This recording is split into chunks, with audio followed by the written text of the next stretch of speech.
The idea for this talk came from something I saw this morning on LinkedIn, of all places. It was a commencement speech given by Eric Church called The Six Strings of Life. And I thought it was beautiful, and I thought, hey, wait a minute, let me write something around this and share it with the community. And basically the main point is that a life only becomes beautiful when the most important parts of it are kept in tune. A guitar can have the right shape, the right wood, and the right shine. But if the strings are loose, broken, or missing, it cannot make the music it was created to make. And a person can be the exact same way. You can look successful, stay busy, make money, build a name, and keep moving forward. But if your faith is weak, your relationships are neglected, your love has grown cold, your ambition has lost its purpose, your resilience is wearing thin, your community is missing, or your God-given voice has been silenced, your life will not sound the way God meant it to sound. And that's what this message is basically about. You see, God did not create you to live as a polished instrument with no music inside. He created you with strings that matter. When loose strings are in tune, your life becomes more than busy. It becomes meaningful. It becomes steady. It becomes useful in God's hands. Now, there comes a point in life when you realize you can have movement without music. You can be busy and still feel empty. You can be surrounded by people and still feel alone. You can chase success, build something, prove something, accomplish a lot, and still feel like something inside you is out of tune. And that's because your life is not only measured by what you get done, your life is shaped by what you stay connected to. Now, the first string is faith. Faith is not just something you talk about when life is easy. Faith is the string that holds when everything else shakes. It's the quiet place inside you that says, God is still here, even when I do not understand what He is doing. Faith does not mean you never hurt or never question. Real faith is often born in the place where you have every reason to give up, but something in you still whispers, Lord, help me take one more step. A life without faith becomes heavy fast. You start thinking everything depends just on you, your strength, your timing, your control, your ability to fix it. That pressure can wear a person down. But when faith is in tune, you remember that you are not the source of your own life.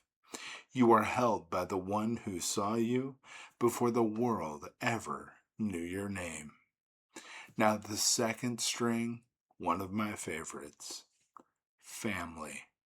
You see, for some people, that word brings warmth, but for others, it brings pain. Family is not always perfect, and it's not. Sometimes family is not even what it should have been. But God still places a deep need in the human heart to belong somewhere. You were not created only to produce, achieve, and survive. You were created to love and to be loved. If your family story is painful, God is not finished writing your story of belonging. He can bring spiritual family. He can bring friendships that feel like shelter. He can heal what people broke. He can teach you how to build a home inside your life that does not repeat the damage you survived.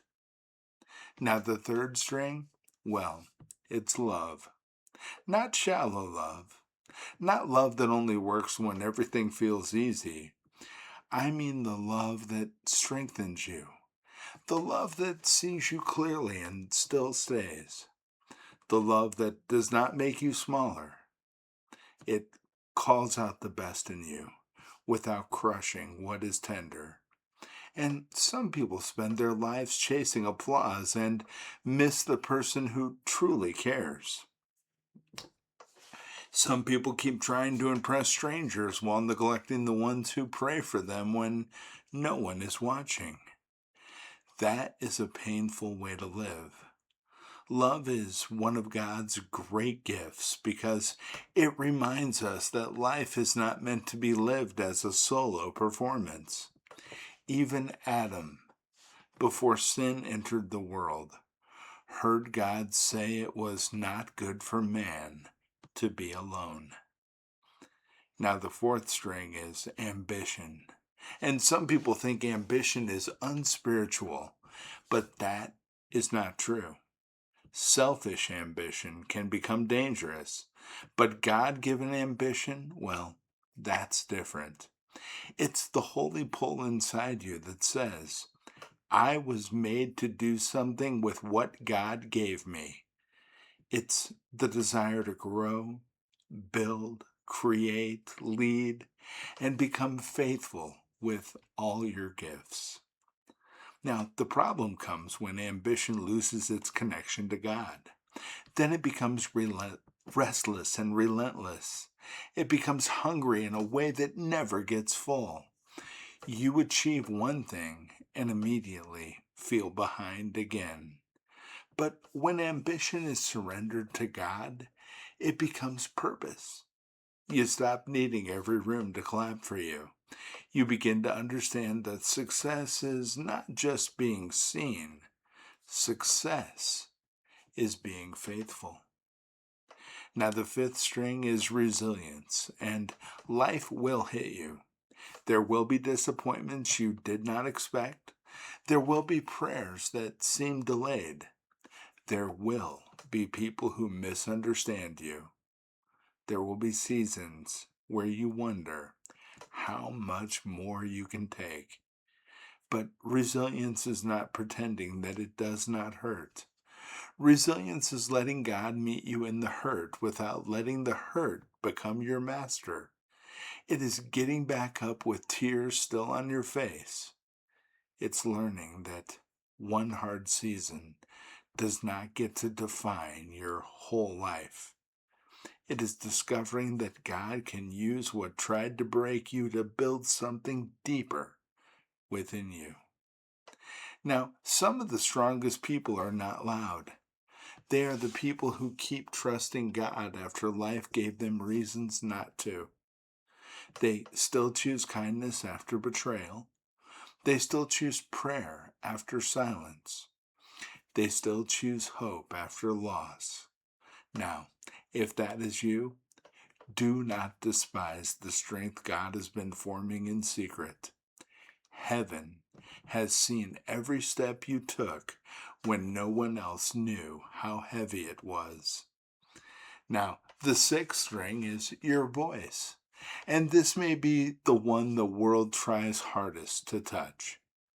The world will pressure you to copy what works, say what gets attention, hide what makes you different, and quiet the part of you that carries conviction. But God, well, God did not make you to be a duplicate. He gave you a voice that carries your story, your scars, your faith, your lessons, your compassion, and your calling. Do not hand that voice over to fear. Do not let criticism tune your life. Do not let comparison steal your sound. Do not let bitterness decide what comes out of you, because your voice is not only what you say, it's how you live. It's the way you love, forgive, work, endure, create, and stand for what is right. Someone needs the sound God has placed within you. So take care of your strengths. When your faith grows quiet, come back to prayer. When your relationships feel neglected, love people while you have the chance. When your pain starts shaping your personality, bring it to Jesus before it hardens into something you were never meant to become. God is still tuning you, and that's why some seasons feel stretched. That's why some doors have not opened yet. That's why some parts of you are being healed, softened, and strengthened. You are not ruined because one string has been out of tune. You are not too late because your life has not sounded the way you hoped it would. The hands of God, well, they are patient. He knows how to restore what life has worn down. So let Him tune your heart again. Let faith rise again. Let love matter again. Let purpose breathe and let your voice come back. And when God begins to play through a life that is surrendered to Him, even the pain can become music. My name is Douglas Vandergraph, and I believe in Jesus Christ. God bless every single one of you. Every single one.